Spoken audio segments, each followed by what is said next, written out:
At Sunday lunch, my mom announced, "Your sister lost her job, so you'll cover her bills." My dad added, "Family helps family." I smiled and said, "Great, then she can move in with you because I'm—" The fork froze halfway to my mouth when Mom said it. "Your sister lost her job, so you'll cover her bills until she gets back on her feet." Not a question, a statement, like she was announcing the weather. Dad nodded from across the table, cutting into his pot roast. "Family helps family, Tyler. That's how we raised you." I set the fork down carefully. My hands wanted to shake, but I kept them steady. "How much are we talking?" I asked. Vanessa, my older sister, didn't even look up from her phone. "Rent's $2,000. Then there's utilities, car payment, insurance. Maybe $3,500 total. You can afford it." She said it like she was doing me a favor by keeping the number under 4,000. Mom reached over and patted my hand. "We knew you'd understand. You're such a good brother." I smiled. Actually smiled. "You're right," I said. "Family helps family." Mom's face lit up. "I'm so glad. So she can move in with you," I continued, pulling my hand away, "because I'm selling my condo and moving to Seattle in 2 weeks." The Sunday afternoon silence that followed was absolute. Dad's knife clattered against his plate. Mom's mouth opened and closed like a fish. Vanessa finally looked up from her phone, her perfectly manicured eyebrows raised. "You're what?" Mom's voice came out strangled. I leaned back in my chair, feeling calmer than I had in years. "I got a new position, senior software architect at a tech company. Base salary $170,000 plus stock options. They're covering relocation and providing temporary housing until I find a place." Vanessa laughed. That sharp, disbelieving laugh she'd perfected in high school. "That's hilarious, Ty. You're not moving to Seattle." "Actually, I am. My resignation letter went in 3 weeks ago. The movers are scheduled for next Friday." "Without telling your family?" Mom's voice had that edge to it, the guilt trip edge I'd heard my entire life. "Without even discussing this with us? You mean like how you discussed making me Vanessa's personal bank account?" I kept my voice even. "No family meeting about that, was there?" Dad cleared his throat. "Watch your tone, son. Your mother and I decided I'd fund Vanessa's lifestyle without asking me first." I stood up, pulling my keys from my pocket. "That's what you decided. So, I decided something too." Vanessa set her phone down, her face flushing. "You're being dramatic. I just need help for a few months. Like the few months 2 years ago when I paid your rent for 7 months? Or the few months before that when I covered your car payments for a year? That was different. It's always different, Vanessa. But it always ends with my bank account emptier and you not paying me back." I grabbed my jacket from the back of the chair. "Tyler Jacob Morrison," Mom said, using the full name like I was 12 years old. "You sit down right now. We're not finished." But I was. I'd been finished for longer than I wanted to admit. "Actually, we are. Enjoy the rest of your lunch." I walked out while they were still sitting there in shocked silence. Made it to my car before my phone started buzzing. Vanessa. Mom, Dad, Vanessa again. Mom again. I turned the phone to silent and drove home. I'd been the family safety net for 8 years. It started small. $100 here for Vanessa's emergency car repair. $200 there for a temporary shortfall in her rent. $500 for a crucial investment opportunity that never materialized. Then the amounts got bigger. The frequency increased. The excuses got more elaborate. Mom would call, voice heavy with disappointment. "Your sister is struggling. She needs help. Don't you care about family?" Dad would add pressure from a different angle. "You're the successful one. You're the one who went to college, got the good job. The least you can do is help your sister out." And I helped, because that's what good sons do, right? That's what good brothers do. I helped when Vanessa got laid off from her 3rd job in 2 years. I helped when her boyfriend kicked her out and she needed first and last month's rent for a new place. I helped when her car broke down, when her credit cards got maxed out, when she forgot to pay her insurance and it lapsed. I helped until I looked at my bank account one day and realized I'd given Vanessa $43,000 over the course of 6 years. She'd repaid exactly 0. My friends noticed. Trevor, my college roommate who'd moved to Seattle for work, brought it up during our weekly video call last month. "Man, you need to cut her off," he said, sitting in his apartment with the Space Needle visible through his window. "This isn't helping her. It's enabling her. She's my sister. She's 32 years old. When's she going to start taking care of herself?" I didn't have an answer, but I started paying attention, started keeping records, started noticing patterns. Vanessa never had a job for more than 18 months. She always had an excuse. Bad boss, toxic workplace, company restructuring, personality conflicts. But the pattern was clear. She'd work just long enough to qualify for unemployment, then coast until the benefits ran out. Mom and Dad enabled it. They'd cover some of her expenses when I couldn't. They'd make excuses for her in front of family. "Vanessa's going through a hard time. Vanessa's figuring things out. Vanessa just needs a break." She'd been figuring things out for a decade, and I'd been paying for it. That's when Trevor mentioned the job opening. His company was expanding, needed someone with my skills, and the salary was almost double what I was making. "You should apply," he said. "Fresh start, new city, no family guilt trips." I laughed it off at first, but the idea stuck. I applied, got the interview, nailed it, got the offer. Never told my family, because I knew exactly what would happen if I did. Mom would guilt me about leaving her. Dad would call me selfish. Vanessa would find some crisis that required me to stay. So I kept quiet, made plans, started packing slowly. slowly, boxing up things I didn't need immediately. And then came the Sunday lunch announcement, the one where they decided, without asking, that I'd be covering Vanessa's bills indefinitely. That's when I knew I'd made the right choice. The first week after the announcement, my phone was a war zone. Mom, we need to talk about your attitude. Your father and I are very disappointed. Vanessa, way to abandon your family when I need you most. Real mature. Dad, call your mother. She's very upset. Vanessa, I can't believe you're being this selfish. I would never do this to you. That last one almost made me laugh. Vanessa would absolutely do this to me. She'd been doing it for years. I didn't respond to any of them, just kept packing, kept working, kept moving forward with the plan. Then, on Thursday night, I got a call from a number I didn't recognize, local area code. I almost didn't answer, assuming it was Mom calling from a different phone, but something made me pick up. Tyler. I recognized the voice immediately. Brad Henderson, Vanessa's ex-husband. We'd been friends in college before he married my sister. After the divorce 3 years ago, we'd lost touch. Brad, how did you... Your mom called me, said you were abandoning the family, moving to Seattle, leaving Vanessa high and dry. She wanted me to talk sense into you. I closed my eyes. Of course she did. Look, I'm not getting in the middle of... I'm not calling to talk you out of it, Brad interrupted. I'm calling to tell you something I should have told you 3 years ago. The tone of his voice made my stomach drop. What do you mean? Can we meet? Like tonight? This isn't a phone conversation? We agreed to meet at a coffee shop downtown. 20 minutes later, I was sitting across from a guy who looked a lot more tired than I remembered. Brad had always been the optimistic one, the life of the party. The man sitting across from me looked worn down. You look like hell, I said. 3 years of recovery will do that. He pulled a folder from his messenger bag. Manila. Thick. I've been debating whether to show you this since the divorce. I kept thinking maybe it wasn't my place. Maybe it would just cause more problems. But after your mom called me, asking me to guilt you into staying, he pushed the folder across the table. I can't keep quiet anymore. I opened it. Bank statements, credit reports, legal documents, all with my name on them. My hands started shaking. What is this? While Vanessa and I were married, Brad said quietly, she opened 3 credit cards in your name, took out a personal loan using your social security number, ran up about $18,000 in debt. The coffee shop suddenly felt too hot. That's impossible. I would have known. She intercepted the mail, had the statements sent to our address, made minimum payments using money I thought was going to household bills. He pointed to a highlighted section. That's her signature. But that's your name. I stared at the documents. My name, my social security number, my credit history, someone else's signature. How did you find out? I got suspicious about money disappearing from our joint account, hired a forensic accountant to go through our finances during the divorce. That's when we found everything. He pulled out another document. But it gets worse. I didn't think it could get worse. Your mom co-signed on 2 of the accounts. The words didn't make sense at first. I read them 3 times. My mom knew? Your mom helped. Brad's voice was gentle but firm. She provided copies of your birth certificate and social security card. The forensic accountant traced it all back. Linda was involved in at least 2 of the applications. I thought I was going to be sick. Why didn't you tell me? Why didn't you press charges? Because you're my friend. I didn't want to destroy your family. And honestly, I thought maybe if I divorced Vanessa, she'd stop, that she'd learn, that your mom would step in and make her take responsibility. He laughed bitterly. I was wrong about all of it. Where is she getting money now? I asked. If she's been unemployed, unemployment runs out. Savings run out. But family? He met my eyes. Family is renewable. The implication hit me like a truck. You think she's still doing it. I think you should check your credit report. Like right now. Boss, I checked my credit report in the parking lot, sitting in my car with my laptop balanced on the steering wheel. 4 accounts I'd never opened. $17,000 in current debt. Payment history showing minimum payments made for the past 18 months. Someone had been maintaining these accounts, keeping them just current enough that I wouldn't get calls from collections agencies, keeping them invisible. My hands wouldn't stop shaking. I called Trevor. He answered on the second ring. Hey man,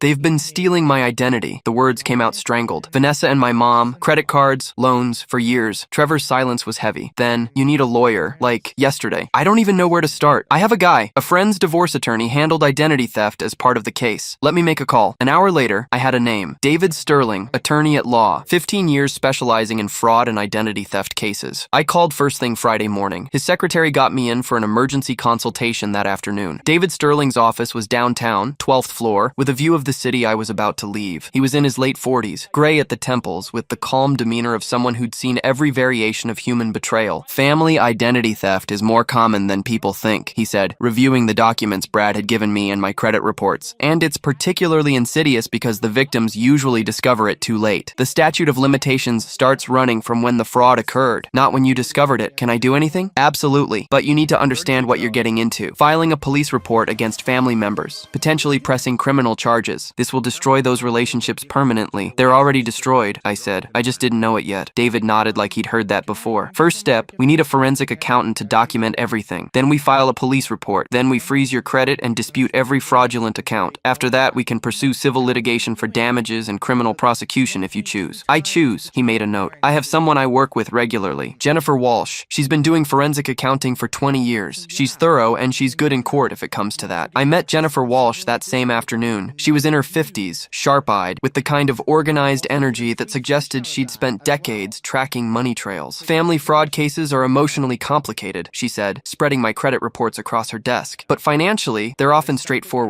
The perpetrators get sloppy because they assume they won't get caught. That emotional shield, their family, makes them careless. Over the next 3 days, Jennifer dug through everything. Every account, every transaction, every forged signature. What she found made the original discovery look small. It's not 18,000, she said when she called with the final tally. It's 63,000. My vision went dark at the edges. How? There were accounts that got closed years ago, paid off using other fraudulent accounts, a debt shell game. They'd open new credit to pay off old credit, keeping everything floating just under the surface. She paused. There's something else. What? Your college fund, the one your father allegedly saved for you? I found the account records. It was drained when you were 19. Signature on the withdrawal slip matches your mother's handwriting, but the name is yours. $38,000. Gone. They've been lying about this for 15 years, Jennifer said quietly, telling you the money went to your education when it actually went to your sister's failed business ventures. I sat in my empty condo, half-packed boxes everywhere, and tried to process it all. $101,000 stolen over 15 years by my own family. The police report was filed on Monday. Detective Luis Rodriguez, 18 years with the fraud division, took my statement and reviewed Jennifer's documentation. This is one of the more extensive family fraud cases I've seen, he said, flipping through page after page of evidence. Multiple accounts, extended time frame, sophisticated concealment methods. This isn't opportunistic identity theft. This is premeditated and sustained. What happens now? We open an investigation, interview the parties involved, gather additional evidence, then we present it to the prosecutor's office. He met my eyes. I need to be clear about something. If this moves forward, your mother and sister could face criminal charges. Identity theft, forgery, fraud, these are serious crimes. Your mother, especially, could be looking at significant prison time given her involvement. The word prison hung in the air. How long until you know something? Couple weeks, maybe 3. These investigations take time. He handed me his card. In the meantime, don't contact them. Don't answer their calls. Don't engage. Anything you say could complicate the case. I blocked every number that night. Mom, Dad, Vanessa, extended family members who'd started calling on their behalf. Silence. Finally. The investigation moved faster than Detective Rodriguez expected. Turns out, when you have 15 years of documentary evidence, forged signatures, and a clear money trail, there's not much ambiguity. 2 weeks after I filed the report, Rodriguez called. We've completed the preliminary investigation. The evidence is overwhelming. I've referred the case to the prosecutor's office with a recommendation for criminal charges. Against both of them? Your mother and your sister, yes. Your father claims he didn't know about any of it, and we haven't found evidence suggesting otherwise. But your mother's involvement is extensive. She didn't just co-sign. She initiated several of the fraudulent accounts. My mother, the woman who'd raised me, who taught me about honesty and integrity and doing the right thing, had been stealing from me for 15 years. What's the timeline? Prosecutor's office will review and decide whether to file charges. If they do, warrants will be issued. I'd estimate 2 to 3 weeks. I thanked him and hung up, sat in my almost empty condo and felt nothing. Not anger, not sadness, just nothing. That's when my phone rang. Unknown number. I almost didn't answer, but I did. Tyler? Dad's voice, calling from someone else's phone. I asked you not to contact me. Your sister is in trouble. His voice was shaking. Please, son, we need to talk. Just come to dinner on Sunday. We can work this out like a family. There's nothing to work out. Please. I'd never heard my father beg before. Just one dinner. Let us explain. Let us make this right. Every instinct told me to hang up, but something else, curiosity maybe, or the need for closure, made me agree. Fine, Sunday, 6 o'clock. Thank you, son. Thank you. I hung up and immediately called David Sterling. They're trying to make contact, I told him. Dinner on Sunday. Don't go. I'm going, but I want you to prepare everything. Every document, every piece of evidence. I want it ready. Tyler, I'm not going to fix this. I'm going to end it. Sunday arrived cold and gray. I'd moved most of my stuff to storage, keeping just enough for the last few days. Seattle was waiting. A new job, a new life, a clean break. But first, I needed closure. I arrived at my parents' house at 6 o'clock sharp, the same house I'd grown up in, the same dining room where we'd had 1,000 family dinners, the same table where they'd announced I'd be funding Vanessa's life 2 weeks ago. Mom opened the door. She looked smaller than I remembered, older. Her eyes were red. Tyler, sweetheart, thank you for coming. I walked past her without answering. Dad was in the living room. Vanessa sat on the couch, phone in hand like always, but her face was pale. They'd told her something. Maybe that the police had been asking questions. Maybe that a fraud investigation was underway. Let's eat, Mom said, her voice falsely bright. I made your favorite, pot roast. We sat at the table in loaded silence. Mom served the food. Dad cleared cleared his throat repeatedly. Vanessa stared at her plate. Finally, Dad spoke. Son, we need to discuss what's been happening. What's been happening, I interrupted, is that you've been stealing from me for 15 years. Mom's fork clattered. Tyler, that's not $63,000 in credit card fraud, $38,000 stolen from my college fund, forged signatures, identity theft. I kept my voice level, clinical. Did I miss anything? Vanessa's face went white. How did you? Brad told me. Then I hired a forensic accountant. Then I filed a police report. I looked at my mother. They know everything. Mom started crying. Not the manipulative tears I'd seen before, but genuine panic. We were going to pay you back. With what money? Vanessa's unemployment that just ran out? Dad's retirement fund you've been draining? Dad stood up. You filed a police report? Against your own family? Against criminals who happen to be related to me. We're your family. Mom's voice broke. We raised you. We loved you. You used me. I pulled the folder from my bag, the one David Sterling had prepared. You stole my identity when I was 19. You've been opening fraudulent accounts for over a decade. You co-signed on loans using my information without my permission. You forged my signature repeatedly. I slid the folder across the table. This is a police report, fraud investigation, forensic accounting documentation, everything. Vanessa grabbed the folder with shaking hands, started reading. Her face went from pale to gray. You're sending us to jail, she whispered. No, you sent yourselves to jail. I just documented it. Dad's voice was desperate now. Son, please, we can fix this. We'll pay you back, every penny. Just drop the charges. I can't drop the charges. That's not how criminal prosecution works. The state decides whether to move forward, not me. But you started this. No, Dad. Mom started this when she stole my college fund. Vanessa continued it when she opened credit cards in my name. You enabled it by pretending it wasn't happening. I stood up. I didn't start this. I'm just finishing it. Mom was sobbing now. What do you want from us? Nothing. I don't want anything from you. That's the point. So you're just going to destroy your family? Vanessa's voice had that sharp edge again, that entitled tone. Over money? Over $101,000. Over 15 years of lies. Over the fact that you never saw me as a person, just as a bank account with a pulse. The phrase hung in the air. Vanessa's face flushed red. That's not fair. Fair? You want to talk about fair? I leaned forward. Every time you lost a job, I covered your rent. Every time you had an emergency, I sent money. Every time you needed help, I helped. And the entire time, you were stealing from me, running up debt in my name, destroying my credit, and Mom was helping you do it. I'm your sister. You're a fraud. That's what you are. Legally, criminally, a fraud. Dad tried one more time. Please, son, let's work this out privately. Family doesn't air their problems in public. Family doesn't steal from each other. I headed for the door. You wanted me to fund Vanessa's life? Congratulations. I've been doing it for years without knowing it. Now you can fund her legal defense. Tyler, wait. I stopped at the door, turned back one last time. I'm moving to Seattle on Friday. New job, new city, new life. You won't have my new address. You won't have my new number. And when the prosecutor decides whether to file charges, you'll find out the same time everyone else does. You can't do this, Mom said through her tears. I already did. I walked out, got in my car, drove away. Behind me, I could hear Mom crying, Dad shouting, Vanessa screaming something about betrayal, but I was already gone. The charges were filed 3 days before I moved to Seattle. Detective Rodriguez called to inform me personally. The prosecutor's office is moving forward with multiple counts of identity theft, fraud, and forgery. Your mother and sister will be arraigned next week. What's the likely outcome? Hard to say. First offense for both of them. Large amount involved. Long time frame. If they plead guilty, maybe probation and restitution. If they fight it and lose, he paused. Could be 2 to 5 years. 2 to 5 years. My mother could go to prison. I felt nothing. Thank you for letting me know. For what it's worth, Rodriguez said, you did the right thing. This kind of fraud only stops when someone has the courage to report it. On Friday morning, the movers came. By afternoon, my condo was empty. By evening, I was on a plane to Seattle. Trevor picked me up from the airport, gave me a hug that lasted a solid 30 seconds. You did it, man. You actually did it. Yeah. Any regrets? I thought about it. About the family dinners I'd never attend, the holidays I'd spend alone, the relationships I'd permanently severed. No, I said, no regrets. 6 months later, I was settling into my new life. The job was challenging and rewarding. My coworkers were friendly but professional. Nobody needed me to save them or fund their crises. My apartment had a view of Puget Sound. Trevor and I grabbed dinner twice a week. I'd built a routine that was mine. The legal case progressed without me. David Sterling handled everything remotely. Mom and Vanessa both pleaded guilty to avoid trial. Mom got 18 months of probation and was ordered to pay $38,000 in restitution. Vanessa got 2 years probation and $25,000 in restitution. No jail time, but criminal records that would follow them forever. Dad sent one email through David's office. I don't understand how you could do this to your mother. I didn't respond. What was there to say? That I couldn't do this to my mother because she'd already done it to me? That the real question was how she could steal from her own son for 15 years. He wouldn't understand. None of them would. They still saw me as the problem. The ungrateful son, the vengeful brother, the one who destroyed the family. But I knew the truth. The family destroyed itself long before I left. I just stopped pretending it was intact. 1 year after I moved, I got a letter, forwarded through David's office to protect my address, Vanessa's handwriting. I almost threw it away without reading it, but curiosity won. Tyler, I don't expect you to forgive me. I don't expect you to respond, but I needed to write this. You were right about everything. I was entitled. I was selfish. I treated you like an ATM instead of a brother. And Mom enabled all of it because she couldn't stand seeing me fail. The fraud conviction destroyed any chance I had at certain jobs. I'm working retail now, making minimum wage, living in a studio apartment that costs more than I can afford. I asked Mom and Dad for help, and you know what they said? We can't keep bailing you out. Funny, right? Now they understand boundaries. Now they get that constantly rescuing someone isn't helping them. I'm in therapy. Court mandated at first, but I kept going. I'm working on understanding why I felt entitled to your money, to your credit, to your life. I'm not asking for forgiveness. I don't deserve it, but I wanted you to know that I finally understand what I did, and I'm sorry. I hope Seattle is everything you wanted it to be. V. I read the letter 3 times. Part of me wanted to feel vindicated, satisfied, triumphant, but mostly, I just felt tired. I filed the letter away and didn't respond. Maybe someday I would. Maybe someday enough time would pass that I could have a conversation with my sister about what happened, about the damage that was done, about the possibility of moving forward, but not today. Today, I had a life to live, a job I enjoyed, friends who valued me for who I was, not what I could provide, boundaries that were respected because I enforced them. I was happy. And that, more than any revenge, more than any legal victory, more than any apology, was the best outcome I could have hoped for.